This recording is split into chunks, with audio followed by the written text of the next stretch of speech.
자, 현대미술의 쟁점 2주차 강의 시작하겠습니다. 네. 어쨌거나 한 주 분량을 무사히 찍고 두 번째 주를 찍으니까 약간 더 적응은 되는 것 같기도 하고, 뭐 좀 달라진 거 느끼세요? 네. 뒤에 배경을 좀 정리했습니다. 1주차 때는 진짜 너무 경황 없이 찍기 시작해 가지고 제가 이런 거 신경 쓸 겨를이 하나도 없었어요. 근데 이걸 보신 분 중에 누군가가 "뒤에 책이 너무 꽉 차 가지고 폐쇄공포증이 올 것만 같다."라는 말 듣고 제가 조금 더 공간을 내기 위해서 나름 카페처럼 해 보려고 했는데 효과가 있는지 모르겠네요. 네. 강의를 시작하자마자 또 이렇게 수업과 아무 상관없는 헛소리를 해서 진짜 죄송합니다. 네. 그러나 오늘 또 쓸데없는 이야기 만발할 거예요. 그동안 제가 이 책장을 보시면 알겠지만 이게 짠 거거든요. 네. 책이 너무너무 많은데 이걸 어떻게 보관할 수가 없어 가지고 샤슈처럼 짰어요. 그래서 이 뒤에 있는 이 책장은 높은 도록처럼 예쁜 책들은 꽂을 수도 없고요. B5 크기의 조그만 책들만 들어오게 되어 있는 책장입니다. 그래서 창고처럼 그냥 막 쌓아 둔 거였는데 그래도 이렇게 뒤에 나오는데 좀 예쁘게 해 봐야겠다 하면서 뭔가 카페 분위기를 내보려고 많은 노력을 했습니다. 그동안 이게 제가 굉장히 혐오하던 일 중에 하나예요. 그 아파트 모델하우스에 간다거나 어떤 제대로 된 북카페 말고 카페에 가 보면은 가끔씩 가짜 책이 있어요. 보신 적 있으세요? 네. 책 등은 있고 물건인데 막상 책이 아니에요. 열리지 않는 그냥 종이 박스 같은 거 깍대기를 갖다가 책인 것처럼 꽂아 놔서 사실 그 책과 함께 늘 더불어 사는 제 입장에서는 굉장히 이해가 안 되는, 책은 보라고 있는 건데 열리지도 않는 거며, 마치 과일을 샀는데 얘가 다이소에서 파는 플라스틱 모형 과일이어 가지고 먹을 수가 없는, 네, 그런 거 같은 거죠. 그래서 까칠하던 시절에는 그거에 대해서 진짜 책이 무슨 인테리어 소품이냐?" 막 이런 식으로 이야기를 했는데, 오늘은 제가 제 평생 처음으로 책은 인테리어 소품이라는 생각으로 막 책꽂이를 정리하면서 이제 지금 제 바로 앞에, 네, 이 카메라 뒤에는 난리가 나 있습니다. 책을 우르르 뽑아 가지고 지금까지 저의 모든 책은 도서관처럼 주제별로 보기 편하게 뭐랄까, 네, 용도에 맞게 정리가 되었다가 처음으로 책을 하나의 장식품처럼, 네, 예쁜 거 위주로 막 이렇게 하고 있다 보니까 참 '코로나가 사람에게 별일을 다 시키는구나.' 네. 재밌어요. 네. 좋게 받아들이면 한없이 재밌습니다. 제가 언제 이런 걸 다 해 보겠어요. 네.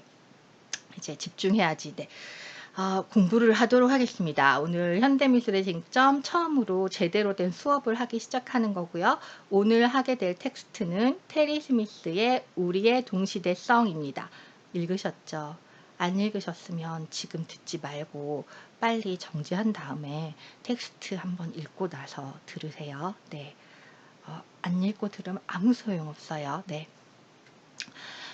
그래서 오늘 텍스트 제목 자체가 우리의 동시대성이기 때문에 동시대라는 개념을 잡는 거에 모든 시간을 다 보낼 텐데요. 자, 그러면 이 동시대와 우리 과목의 이름인 현대는 둘이 어떤 관계를 가지고 있나라는 개념 정리부터 좀 하겠습니다. 물론 개념 정리를 완벽하게 해드릴 수가 없습니다. 왜냐? 개념은 움직이는 거니까요. 네. 진짜입니다. 네. 그냥 문화센터 강의 같은 편한 강의에 나가면은 자주 받는 질문이 "언제 몇 년도부터가 현대미술이에요? 몇 년도부터가 동시대 미술이에요?" 라는 질문이 생각보다 흔하게 들어옵니다. 그럴 때 저는 "네." 당연히 이렇게 말할 수밖에 없죠. 학자마다 그걸 나누는 기준이 좀 다릅니다. 네. 아주 간단하게 여러분, 본인은 몇 살 때부터 사춘기였어요? 네.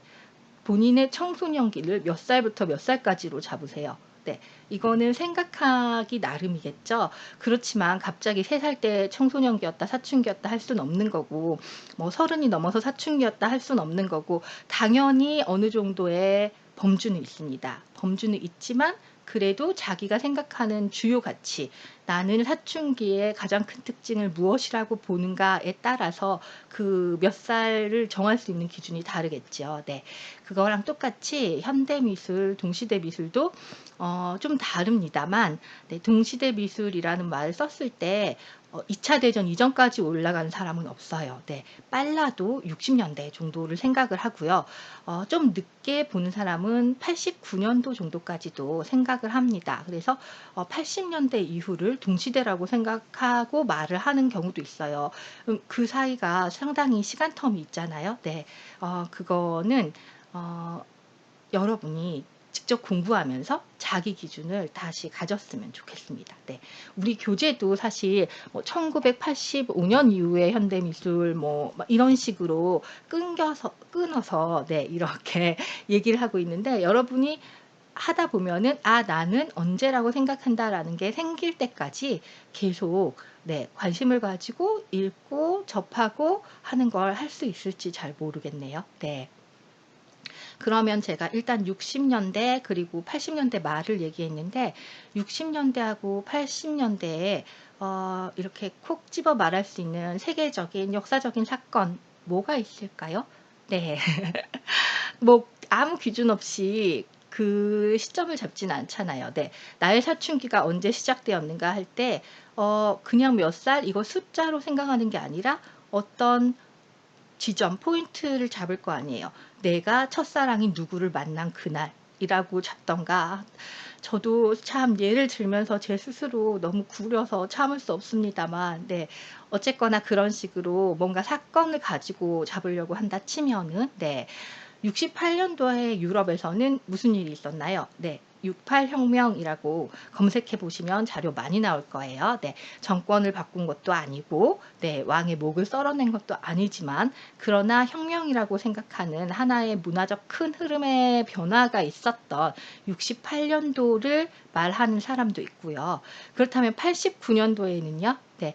베를린 장벽이 무너졌고, 그리고 미술판에서는 네, 지구의 마법사전이라고 하는 파리에서 있었던 큰 전시가 있었고, 기타 등등 이런 이유가 있습니다. 그래서 그런 거를 기점으로 잡아서 사람들이 이때부터를 동시대라고 하자라고 서로 얘기를 하는데, 그 단어를 사용한다는 것 자체가 그 지점을 잡는다는 것 자체가 자기의 가지고 있는 역사관, 가치관, 미술에 대한 개념을 많이 드러내주는 거죠. 네.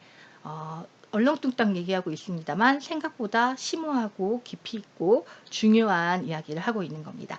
그렇다면 우리의 과목명은 현대미술의 쟁점인데요. 네. 제가 수업 준비합시고 이거를 써놨습니다. 현대미술. 네. 자, 여기에 요 현대. 얘가 지금 문제인데, 얘를 만약에 영어로 번역한다면 어떤 단어를 쓰시겠어요? 네. 미술대학교를 지금 몇 년째 다니고 있으니까 당연히 최소한 두 개의 단어를 동시에 떠올리실 거라고 생각합니다. 하나는 모던이고 하나는 컨템퍼러리예요. 네. 우리가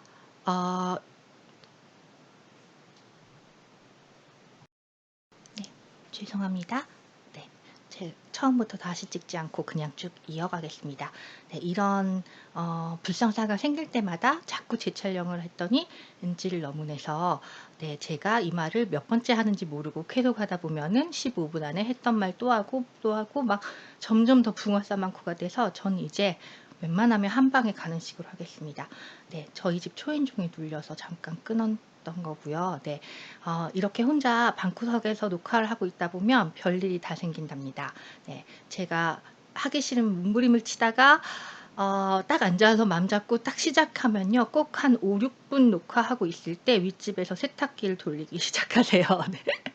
그리고 좀 필 받으려고 그러면 청소기 돌리시고요. 네, 그래서 수시로 끊었는데, 네, 이제는 이제 이런 식으로 일시 정지한 후에 다시 가도록 하겠습니다. 네, 현대미술 얘기하고 있었죠. 네, 기억이 납니다. 네, 현대미술을 영어로 바꾸면은 뭐냐? 모던하고 컨템퍼러리 이렇게 두 개로 바꿀 수 있을 거다 이야기 드리고 있었고, 그렇다면은 우리 저기 경복궁역에 아니지, 안국역, 경복궁역, 네, 내려서 걸어가면 되는 국립 현대미술관, 서울관 뭐 또 있고, 덕수궁관도 있고, 뭐 청주관도 있고, 뭐 이렇게 있는데, 네, 얘네 약자로 줄이면 MMCA 이렇게 하잖아요. 네, 제가 알기로 거기에 들어가 있는 M 하나는 모던이고 C 하나는 컨템퍼러리라고 알고 있습니다. 네, 모던 아트도 해야 되고 컨템퍼러리 아트도 다뤄야 되는 미술관이기 때문에 그렇게 두 개가 들어갔다고 생각을 합니다. 네, 그렇고 우리는 그걸 한국어로 번역해서 쓸 때는 그냥 국립현대미술관, 현대 안에 두 가지를 집어넣어서 쓰지요. 네, 그래서 전 세계의 많은 미술관들이 자기 이름을 지칭할 때 모던, 컨템퍼러리 무엇을 고르느냐를 가지고 사실 고심을 하고 있기도 합니다. 그냥 이미지만 가지고 어떤 미술관이 어떤 도시에 여러분이 놀러 갔는데, 네, 모던 아트 뮤지엄이라는 게 있다 치면은 거기서 기대할 수 있는 작품들로 뭘 많이 생각을 하실까요? 네, 저 같은 경우에는 커다란 추상화, 네, 아니면은 이렇게 널찍한 공간에 딱 하나 있는 추상 조각, 네, 추상이 아니더라면 뭐 자코메티 느낌이라도, 네, 뭐 이런 거. 그리고 미술관은 어떻게 생기길 기대하는가 하면은 깔끔하고 모던하게, 네, 좀 화이트 큐브에 네모 반듯하고, 네, 한쪽에 자연광이 약간은 들어와 주면 좋기도 하고, 네, 조명은 할로겐 이런 노란 불빛 뭐 이런 네, 작품을 예쁘게 쏴주는, 네, 이런 걸 기대하기 쉽고요. 네. 한 도시에서 지도를 봤더니 컨템포러리 아트 뮤지엄이 있다. 그곳에 가면은 일단 건축물이 진짜 실험적으로 지어졌을 수도 있겠다라는 기대를 가질 수 있고, 작업도 공간을 완전 꽉 채운 설치 작업 이런 거, 아니면 들어갔더니 시커먼데 영상만 틀어져 있다거나 이런 거, 또는 네, 그리고 조명도, 네, 형광등. 네, 그냥 노출 콘크리트에 막 위에 레일이 다 보이고 그러면서 거기에 정말, 네, 고급스럽지 않은 형광등이 막 내리비추고 있는 그런 것까지도 생각을 할 수가 있습니다. 네. 너무 나이브한 수준에서 모던하고 컨템퍼러리를 얘기했는데, 사실 이런 식으로 그냥 느낌으로 가지고 있는 그것이 어, 중요하기도 하니까요. 네.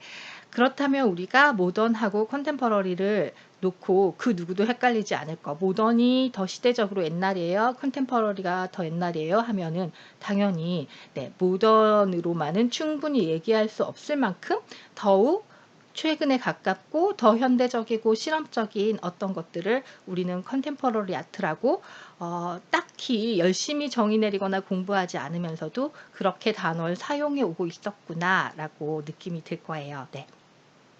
그렇다면 그 정도의 감만 가지고 있는 사람들한테 그렇다면 진짜 컨템퍼러리 아트는 무엇인가 라는 것을 정말 잘 말해주고 있는 책 중에서도 추천드릴 만한 것이 바로 오늘 우리가 할 테리 스미스가 쓴 단행본이 있죠. 네, 읽으신 분도 있을 거예요. 네, 컨템포러리 아트란 무엇인가 라고 번역본이 나와 있는, 네, 바로 이 책입니다.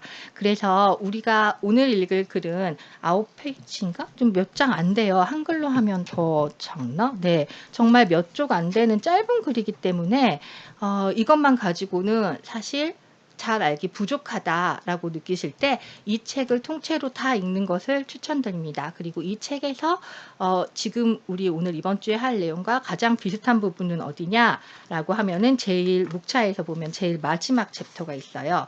13이라는, 네, 13번째 편이 컨템퍼러리 아트란 무엇인가 라고 해서 이 책에서 가장 중심이 되는, 네, 컨템퍼러리 아트, 즉 동시대 미술의 개념을 잡는 챕터입니다. 그래서 어떤 게 우리 교재하고 이것 중에 어떤 게 먼저 써졌어요? 얘가 더 먼저 써졌습니다. 그래서 이 것의 마지막 챕터를 읽으시고 그 뒤에 비교해서 우리 오늘 할 교재에 있는 글을 읽으시면은 테리 스미스라는 한 학자의 생각이 어떻게 변했는지까지도 약간의 차이, 그것까지도 느끼실 수가 있어요. 네, 테리 스미스는 어떻게 생긴 분이냐 하면은 요렇게 생긴, 어머나 왜 커지니, 요렇게 생긴 분입니다. 네, 이 막 반사가 장난이 아니네요. 아 네. 호주에서 네. 미술 이론가로 활동을 하고 있고요. 국내에도 많이 소개되어 있으니까. 그리고 더 좋은 건 유튜브를 보면은 강연이 정말 많이 올라와 있는 이론가 중에 하나입니다. 저의 이런 쓰잘데기 없는 강의보다 테리 스미스 강의가 더욱 좋은 건 뭐 말씀드릴 필요가 없습니다. 여력이 되시면은 유튜브에서 테리 스미스 강의를 찾아 들으시면 영어도 상당히 느리고 또박또박 발음해 주셔 가지고 그나마 어렵지 않게 들을 수 있으실 겁니다. 맛배기로 그거 한번 들어보시기를 강력 추천드릴게요.